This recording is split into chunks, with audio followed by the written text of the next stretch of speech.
शाहिद दादा साहेब अमीरुद्दीन हिंदुस्तान के एक वीर क्रांतिकारी थे। क्रांतिकारी मौलवी साहब जाफिरुद्दीन और बीबी अमानी खातून के बेटे थे।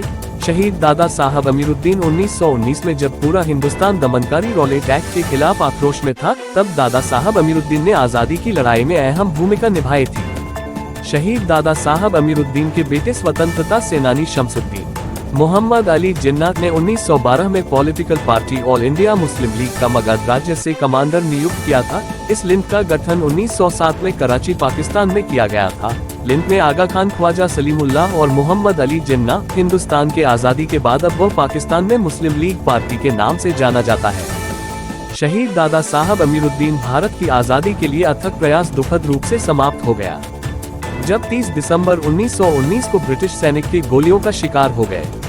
उत्तर प्रदेश मुरादाबाद के रहने वाले क्रांतिकारी मौलाना नन्हा शाह के पोते शहीद दादा साहब अमीरुद्दीन के पिता मौलवी जफीरुद्दीन वीर कुंवर सिंह, काजी जुल्फिकार अली खान, शहीद पीर अली, मौलाना मंजूर हसन आजजी, मौलाना मोहम्मद जौहर अली, मौलाना शौकत अली, बी अम्मा आबादी बेगम, इनायत अली, बारिश अली, अब्दुल कयूम अंसारी, बत्तक मियाँ अंसारी, अंजार मियाँ, मौलाना अबुल कलाम आजाद, मौलाना हुसैन अहमद मदनी, हसरत मोहानी, हकीम अजमल खान के साथ कई साथीगण ने आज़ादी की जंग लड़ी।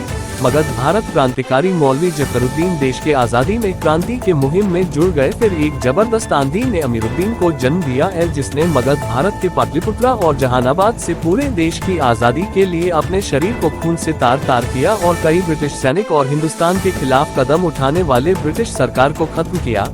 जिसके बाद शहीद दादा साहब अमीरुद्दीन के बेटे स्वतंत्रता सेनानी शमसुद्दीन ने नेता सुभाष चंद्र बोस, सरदार वल्लभ भाई पटेल के साथ महात्मा गांधी और पंडित जवाहरलाल नेहरू जी के नियुक्त में उनके साथ कई आंदोलन में भाग लिया, जिसके वजह से क्रांतिकारी शमसुद्दीन के बेटे क्रांतिकारी गुलाम रसूल को ब्रिटिश सरकार ने कानूनी हिरासत में ले लिया और उनके साथी शाह मोहम्मद उमर के साथ मिलकर शाह मोहम्मद जुबैर की क़यादत में किसान आंदोलन में हिस्सा लिया। फिर उनके भाई शाह मोहम्मद उमर के साथ मिलकर इस तरीके को मजबूत किया है।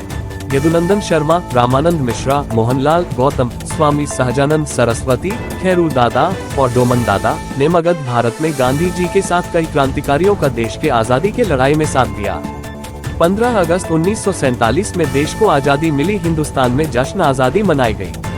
देश के पहले राष्ट्रपति बिहार के डॉक्टर राजेंद्र प्रसाद बने और पहले प्रधानमंत्री पंडित जवाहरलाल नेहरू बने। 7वीं पीढ़ी महान पोते सरफराज अहमद और 8वीं पीढ़ी महान पोते अजहर हुसैन द्वारा इस ऐतिहासिक खोज का उद्देश्य बहादुर क्रांतिकारी शहीद दादा साहब अमीरुद्दीन और सभी खानदान के क्रांतिकारी के देश को आज़ादी दिलाने वाले वीरों का सम्मान करना और भारत की आज़ादी की लड़ाई में उनकी महत्वपूर्ण भूमिका को उजागर करना है। शहीद दादा साहब अमीरुद्दीन के परिवार से ब्रिटिश राज में लगभग 300 से भी ज्यादा लोगों की हत्या कर दिया गया था। 5 पीढ़ी ने देश की आज़ादी में अपना महत्वपूर्ण योगदान दिया, जिसके लिए ये कुर्बानी कभी नहीं भूली जाएगी। जय हिंद।